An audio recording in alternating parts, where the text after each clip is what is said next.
Dishonored 1 was a great example of taking a new spin on an already existing formula. It borrowed the emergent open world RPG stylings of Deus Ex, but carved out its own identity within that format. Its world building was second to none, and its player freedom allowed for such a wide range of options. The only problem with these kind of games is stagnancy. How do you expand upon a genre known for having such a wide berth of agency without overwhelming players?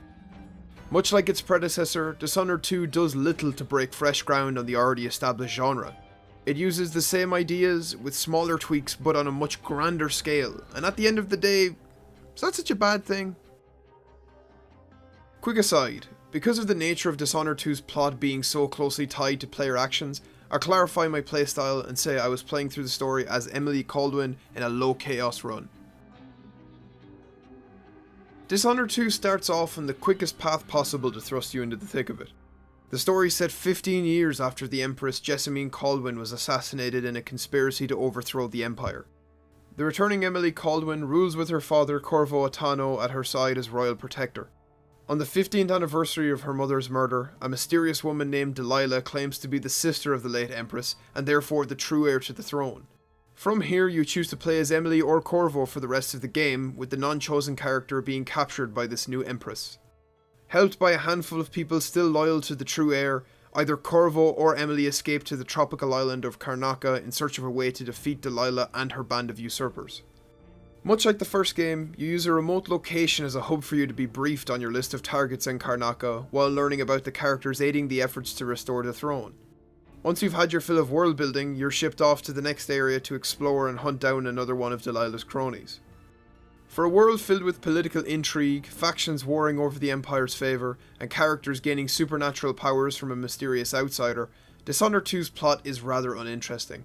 The game's opening plays out like a bad stage production of grandstanding and double crosses, but there's no punch to any major moments for the game's events to feel like they matter. There were even a few times that came across like the game was showing its hand much earlier than it should, and that threw away any potential impact that it could have had down the drain. Playing through as Emily Caldwin, her journey to retaking her throne is filled with self-serving dialogue of making things right when she retakes the throne, despite her own acknowledgement of ignoring Karnaca's decay during her reign. She says little outside of admitting she hasn't been the best, but totally will be when she's back in power, and that doesn't help sell the justification for the game's entire narrative as anything more than a bunch of nobles playing a game of musical chairs. While the broad strokes of the previous game's structure linger heavily, that's not necessarily a problem for Dishonored 2. You'll still go from your hub to your mission area, deal with your target however you wish, and finish the level with a high or low chaos status. The previous Dishonored fixed an issue I've had with stealth games, in that getting caught usually meant reloading a save or waiting out an alert timer. Here, it was easy to stay in control if you were caught because of the wide set of abilities and tools at your disposal. The only downside was if you were a low chaos player, that meant there were a significant amount of items and powers you simply would never use. This time around, Emily's ability set can lean into either the lethal or non-lethal approach depending on your preference. You can use powers like Domino to knock out entire squads of enemies at once, or counter a melee attack at just the right time to open a guard up to being choked out.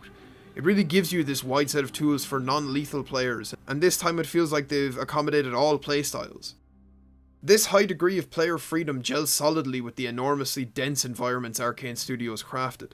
The shifting mansion from the promotional material is a particular highlight, but the level of detail and complexity in the streets and buildings of Karnaca only serve to emphasize the feelings of choice and approach throughout the story. Each environment is littered with small tributaries of distractions with smaller characters, stories, and rewards that make exploration rewarding almost every time. Every new area is filled with these smaller moments worth seeing and finding. It's just a shame the same can't be said for the main story. Dishonored 2 is, despite a lesser narrative, still an immensely enjoyable sequel.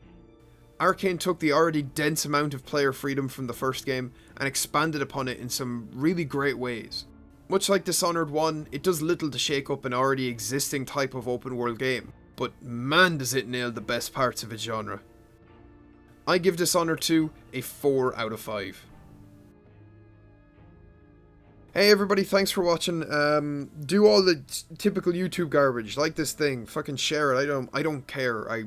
Honestly, with Dishonored 2, I felt like its review wasn't long enough, but I have been working on this for so long. November had just been such a shit month, and I've just been putting this off because of just how intense work has become recently. I mean, look, I shouldn't need to tell you the joys of Christmas in retail, but it's a wonderful time. Some would even say it's the most wonderful time of the year, but I don't share that sentiment. I just don't. So I'm gonna leave you with that. Other stuff for the channel. Me and Luke are going to start looking into doing Game of the Year stuff for closer to the end of the year, so keep an eye on that. And hey, if this is one of the first times you're watching a review, hit that subscribe button. We got more stuff coming out all the time. So yeah, going to be trying to maybe shift things towards a little less review focused in the next few videos, at least for myself. But we'll see. We'll see how it goes. So I'll talk to you guys later. Thanks for watching.